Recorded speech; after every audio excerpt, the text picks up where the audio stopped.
nothing but pollen and nectar. That's beautiful. There's their queen, like I thought she would be. Can you see her? Buzz.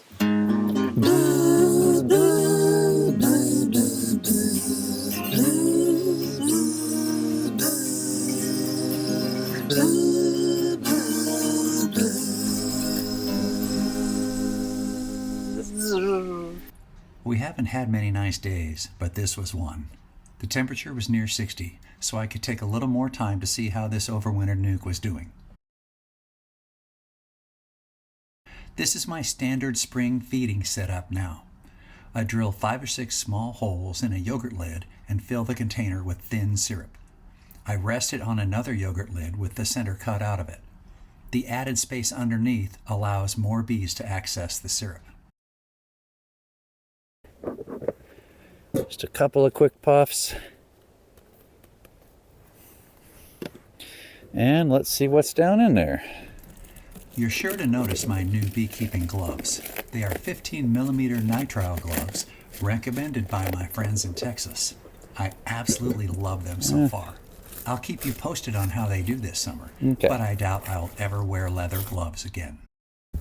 Yeah, I can see down in there pretty good. So we have bees on 4.5 frames in the top, and I'm sure the cluster goes down into the next one. Just a little bit of pollen patty left there. All right, let's take a peek at what's inside. Actually, I think I'll pull this frame off.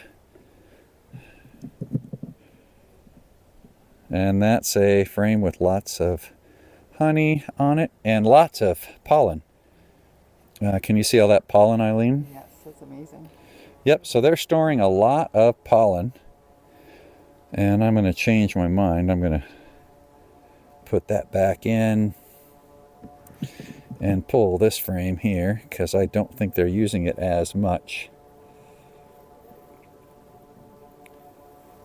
And they're not. And it's got, it does have, so they haven't eaten any food, but there's fresh glistening nectar in there.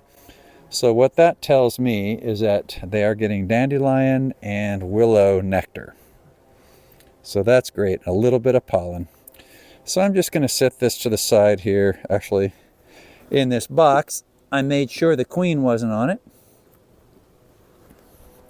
So now we're just going to get right into the middle. This won't be a long inspection, but I do want to get a feel for how much brood is in there.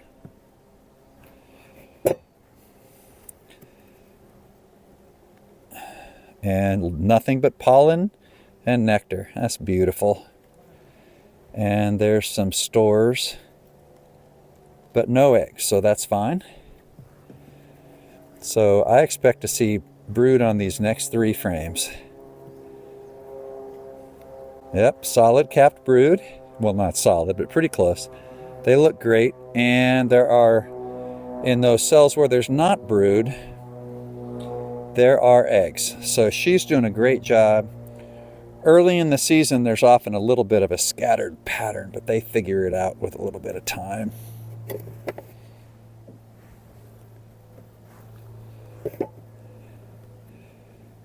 And this should be about the same. It is. And about the same it is. That's actually already hatched out a little bit, so there's some new bees in here. And yeah, quite a few fuzzy new bees. Can you see this fuzzy bee? Whoops, right there. Still really fuzzy. That one hasn't been emerged very long.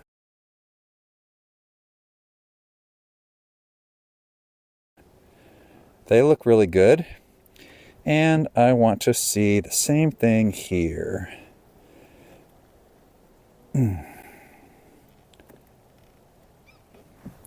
I got that one glued down.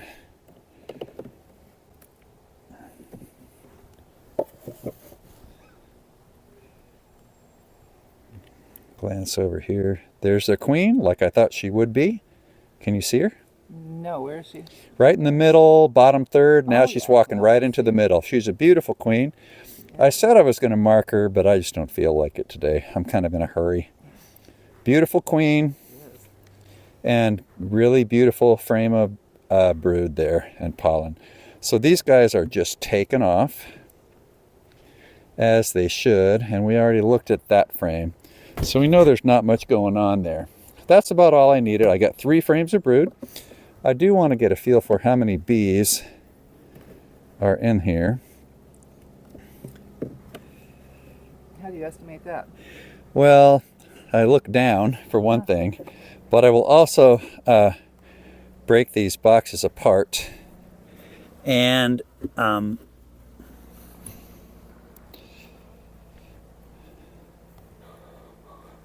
going to put this back in so that the food is facing the cluster.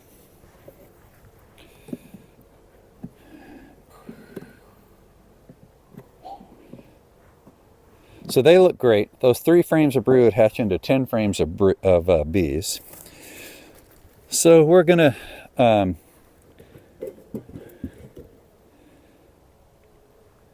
think what we'll do, I'm trying to decide, yeah, I'm gonna go ahead and break these boxes apart.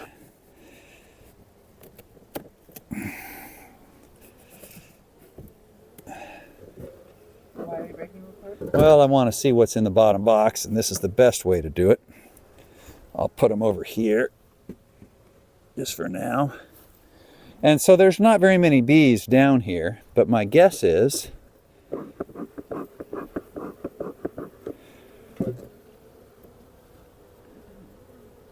so we'll clear that wax out of the way.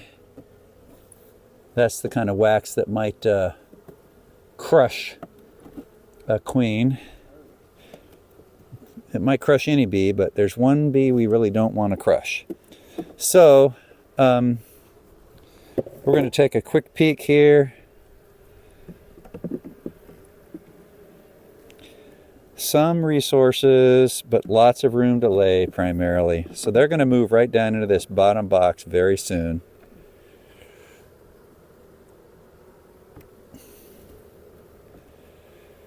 And yeah, she doesn't have any brood in the bottom yet, but she will very soon. So they're doing great. So they overwintered a little small, but they're going to make a big comeback. They'll double in size the next 2 weeks, which will nearly fill these 2 nuc boxes.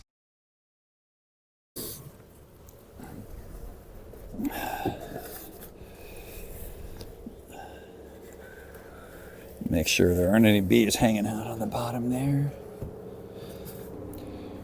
Oh, I did want to give them a pollen patty. But they have enough food, and the dandelions are just about to pop. So I will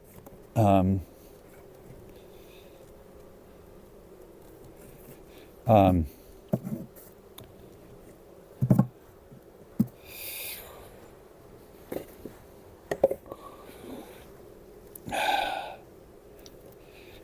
would squish it down a little bit when I put it on there. Helps it fit better.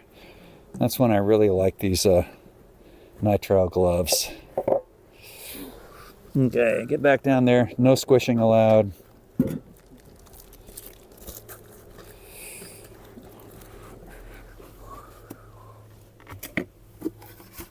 And we will just put them back together like that. We won't put the feeder on there anymore. You want 2 of those? Yeah, I want 2 of them on there. Okay. All right. So that one's done. That's great. For an overwintered nuc, they look great.